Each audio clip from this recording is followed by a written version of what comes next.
So I tried to put some labels on this map for you. Radar is what you use when you want to see if rain or snow is coming to your area, or if it's already in your area, you want to see if it's moving away from you. So on this map, you can see there's me at the bottom, Bob, in Canada, and there's Brent. I don't know if you guys know Brent. Many of you do. He's up there in Maine. So you can see this was the radar last night. We are actually expecting a snowstorm later today. It's closer than you think, but if you see the green, I can't point that far.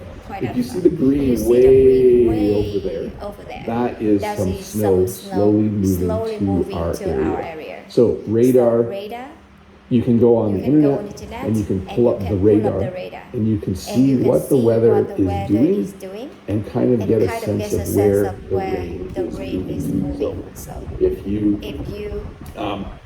look at the radar from my area right now, the green is a lot closer than it is on this map from last night. And generally, just so you know, Brent gets the same weather as me a bit later sometimes. Most of the time in North America, the weather patterns are moving from west to east. So sometimes I'll get weather and then 12 hours later Brent gets it. Occasionally it will be reversed. That's generally been the trend most of the time. Humidity. So humidity is something Bob doesn't like. And I should have on this slide put the phrase, it's humid. Humidity is when there's a lot of moisture in the air, when there's a lot of water in the air. So in the summer, we have a lot of humidity. They'll even say things like this: it's going to be 30 degrees today, but with the humidity, it's going to feel like 37 degrees Celsius. So we also call that the humidex. But humidity is moisture in the air, water in the air. Because that's what air can do. We don't have a lot of humidity in the winter here. The air is actually quite dry. Cold air can't carry as much water or moisture. This is another way to describe today at my place. It's cloudy, but it's also foggy. It's foggy outside, so I will need to be careful when I drive to work later. Hopefully the fog is gone by then. But when it's foggy, there is a lot of moisture in the air. Assuming when it's foggy, the humidity is like 100%. When it's foggy, there's so much humidity and water in the air. It's difficult to see very far. Often in the early fall, there will be lots of fog because the ground and the water, like the river and lakes, are still very warm, but the air is cold, so there's a lot of fog that forms. So today at Bob's place, it's raining. Today at Bob's place, it's overcast and it's foggy and it's 2 degrees. Dew. So dew is this interesting thing that forms early in the morning in the warmer months in my country. So in the summer, when you get up early in the morning, everything is actually a bit wet. Dew forms because of the temperature differences between the earth and the air, and water comes out the air and form on plants and leaves and those kinds of things. So it's really cool when you can see the dew. It's actually annoying as well because if you go for a walk early in the morning in the summer when there's lots of dew, your shoes and feet get very wet. So yes, the dew. And then there's frost. So frost is something that's similar to dew, except it is actually frozen because it's so cold outside. We generally only have frost in the fall. And then we have frost again in the spring. Like more than once. But usually around late September, early October in my part of the world. When you get up in the morning, there will be frost. So things will have a small layer of frozen water on them. It's basically frozen dew. And then also in May, when temperatures are going above 0 during the day, like closer to 0 or slightly below at night, we will have frost in the morning. Even clean your car window because they will have frost on them. Thunder and lightning. So when I was a kid, I always loved thunderstorm. I like hearing thunder. I see lightning.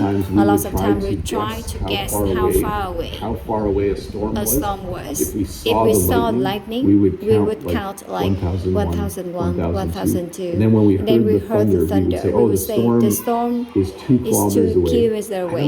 I don't know if there's any truth to that, but as a kid, we often would watch thunder. We would watch lightning and hear thunder. So again, lightning is an electrical release between a cloud and the ground, or a cloud and another cloud. And it shows up as a giant spark in the sky. There's a lot of energy in a lightning strike. So here you see lightning. It actually looks like an AI picture. I'm not sure. Maybe it's real. But you see lightning, and then a little while later you will hear thunder because the lightning strike. I think it does something to the air that causes it to this lightning split the air. It's not a science lesson, but after lightning you will hear thunder, and it's cool. It's quite amazing. Okay, different types of rain. You can say it's spitting. This is when it's just raining a little bit. Okay, so you go outside. You don't need an umbrella when it's spitting. It simply means if you look at a puddle like this, you would see a few raindrops hitting it. If it's spitting outside, I would go outside with my camera and make an English lesson. I'm not worried at all. When it's spitting, I don't need an umbrella. I don't even need a jacket. I could easily walk to my car, and it wouldn't be a problem. I wouldn't get wet. When it's drizzling, it's raining a little bit more. So spitting, tiny bit of rain, drizzling, a little more rain. Usually the raindrops are quite small when it's drizzling, but it's definitely a little more rain than spitting. You might need an umbrella if it's drizzling outside. And then we have light showers. When you have light showers, it's definitely raining. It's not like a downpour or something where you would get soaking wet walking from a building to your car. But definitely light showers means it's raining. Like I would say on a scale of 1 to 5, this is a 3. So 1 is like spitting, 2 is drizzling, 3 is light showers. And then this is a 5. I guess there's no 4 on my scale. You know 4 on my scale. It's pouring. When it's pouring, you need an umbrella. When it's pouring, even if you have an umbrella, you will probably still get a little bit wet. That's generally how it works when it's raining that hard. And of course, we have what's called a thunderstorm. A thunderstorm is a cloud system, a weather system that brings with it lightning and thunder. So in the summer, we sometimes will have a thunderstorm at night. It actually sounds like someone stomping on the roof of my house sometimes when we have a thunderstorm. But these are fun to watch. Sometimes we'll stand in the barn and we will watch a thunderstorm roll in. And we'll watch the lightning, and then eventually it will start. Eventually it will be pouring, and lots of rain will be coming down. But yes, I think thunderstorm. So snowstorm, thunderstorm, those are good. I like them. A blizzard is when you get snow, and then more snow, and then more snow, and more snow, and it keeps piling up, and it doesn't stop. When it snows for 2 or 3 days, it is a blizzard. Along with the snow, there's usually a lot of wind. So if I said to Jen, it's snowing, and it's windy, and it's going to be a bad drive home from school, I hope this isn't a blizzard. That would mean that there's snow on the ground, there's snow coming down, the wind is blowing, the forecast says it's going to be continue. So a blizzard, in my opinion, isn't as bad as an ice storm. An ice So a storm. blizzard, A is just blizzard lots is just of snow. lots of snow. Sometimes you're stuck Sometimes at home for a few days. But yeah, I haven't I experienced a haven't blizzard experienced for a a few blizzard for a few years. years. They make it very dangerous to to drive as well. And But again, a blizzard, lots of snow, lots of wind for many days in a row. Hurricane or Hurricane or typhoon or cyclone. cyclone. So this is So a this is large a large storm. storm. In North In America, North America, hurricanes often often form form in the Atlantic, and then they and then hit they land hit somewhere along the along coast the of the coast United of the United States. States. Usually they come come from you know, this is a This fairly is a accurate very map accurate of map hurricane of season. hurricane Sometimes season. they come Sometimes from they lower, come from lower, but generally they hit far below far where I below live where I in live North in North America. And so And so really, they're and what is a and what's hurricane? it, a hurricane? It's a lot It's a loss of of wind. wind. It's a lot loss of of rain. A lot of a high loss of winds, high like winds, 100 kilometers an hour, 100 kilometers 120 an hour, kilometers an hour, 120 kilometers an 130 hour, kilometers an hour. 130 kilometers an Winds hour. which damage things. Wind would damage So things. when So it is when it's hurricane season, every once in a every while once in a while we'll get lots get of lots rain of rain because once the hurricane hits hits land, it starts to slow down and spread out. spread And by the out. time it gets to my house, it's it's not a not hurricane anymore. Sometimes it's just a couple days of rain. But a hurricane, A a very hurricane is strong very strong storm that that's forms above probably warm water where there's lots of moisture in the air, gets very strong, hit the shore. Tornado or twister. So, oh, I do have funnel cloud. Okay, so a tornado or twister is when the air is spinning very quickly, and it kind of forms in the cloud and touches the ground and moves along. In the tornado, the winds are moving. Honestly, at ridiculous speed. The spinning of the tornado is so fast, it will just destroy buildings. It will flip cars over. It is not good. We do not have tornadoes or twisters in my area. But in the Midwest of the United States, there's an area that covers a few states where it's very common to have tornadoes during tornado season. It's a time of year where it just happen. They just have more of them. It's a weather system that forms a funnel cloud, which eventually touches the ground and becomes a tornado. Slight difference. A tornado is actually touching the ground and swirling and moving along. A funnel cloud is like a baby tornado. Again, this is not a science lesson. But the air and the cloud is starting to spin. And it might eventually touch the ground and grow and become a funnel cloud. Very dangerous. Not very. I do not recommend going out if there are funnel clouds and tornadoes in your area. A flood. So this is a pretty common type of natural disaster around the world. By the way, we just moved into natural disasters. Blizzard, kind of a natural disaster if it's big enough and long enough. Hurricane definitely. Tornadoes are a form of a natural disaster. And then we have flood. So a flood is when, for lack of a better word, when there's too much water, where there isn't supposed to be water. Usually it might be close to a river or lake, where the water has continued to rise. And now there's water in the town. There's water across the road. And houses are starting to get damaged because there's water in the first floor. So a flood is when you have excessive rainfall. You have too much rain. And then all of the rivers and streams and lakes get fuller and fuller. The water can't get away fast enough, and eventually we will have flood. We have a small flood a few times a year down by our river, but no one has houses close enough for it to do damage, because I think people know that the river floods every spring and every fall, so no one ever builds houses close to that. It's a flood. Too much water where you don't want water.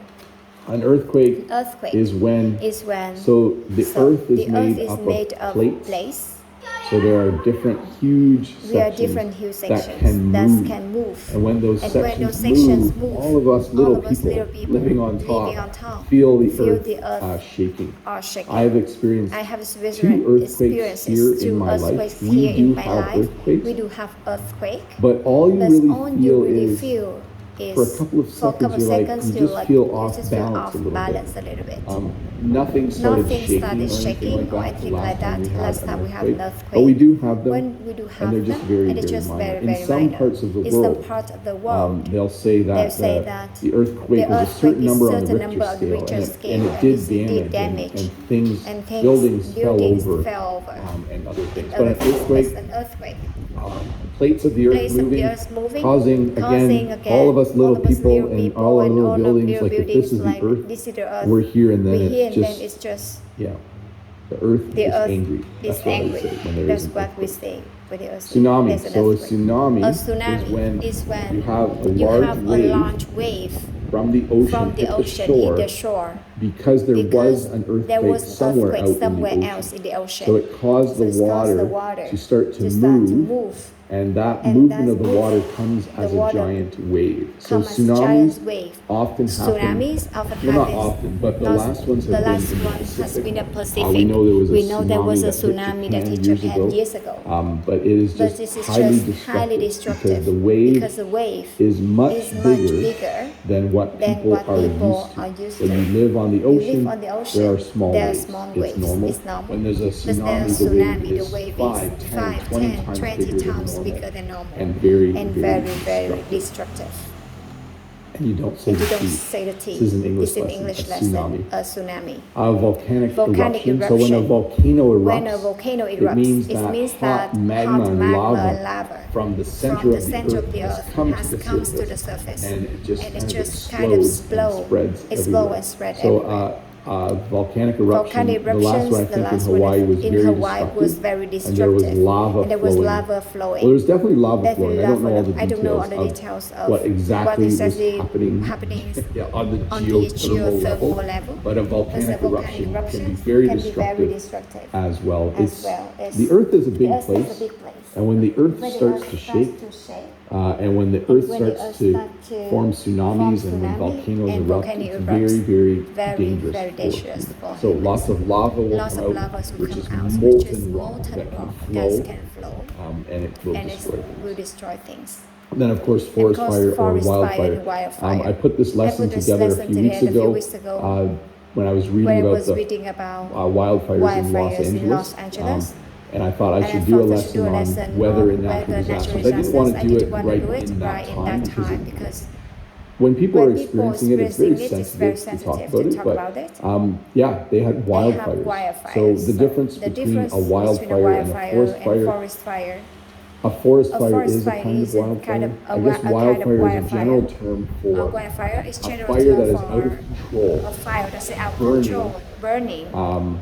Grass, brush, bushes, trees, everything in its path. A forest fire is, of course, just a fire that's out of control in a forest. So, slight difference, but you can probably call them the same thing. But definitely very destructive. Again, as I mentioned earlier, when it's windy, it's very difficult to control a fire. I don't know if any of you have ever experienced that. When I had a small brush fire on my farm, it was windy. Jen and I could not control it. We had to call the fire department. So wind just makes fire go fast and spread. But anyway, forest fire, an uncontrolled large fire in a forest. Wildfire, an uncontrolled large fire. You know, in an area where there's just lots of dry grass, dry brush, bushes, trees, it just consumed. And then there's drought. And that's drought. So a drought, simply put, is the opposite of a flood. When you have lots of rain, eventually you might have a flood. When it doesn't rain for a long time, you will eventually have a drought. So then a drought is a significant lack of water. When you don't have enough water, when there's not enough rain, the ground dries up. Plants start to die. Animals have trouble finding water to drink. People have trouble finding drinking water. So when you have a drought, it is just it's devastating because a drought happens slowly as well. Like you slowly run out of water. You slowly see plants start to die. And sometimes a drought is also accompanied with lots of hot weather. So not only is it not raining, but it's sunny every day. And things dry up. Not very nice. Droughts are not very nice.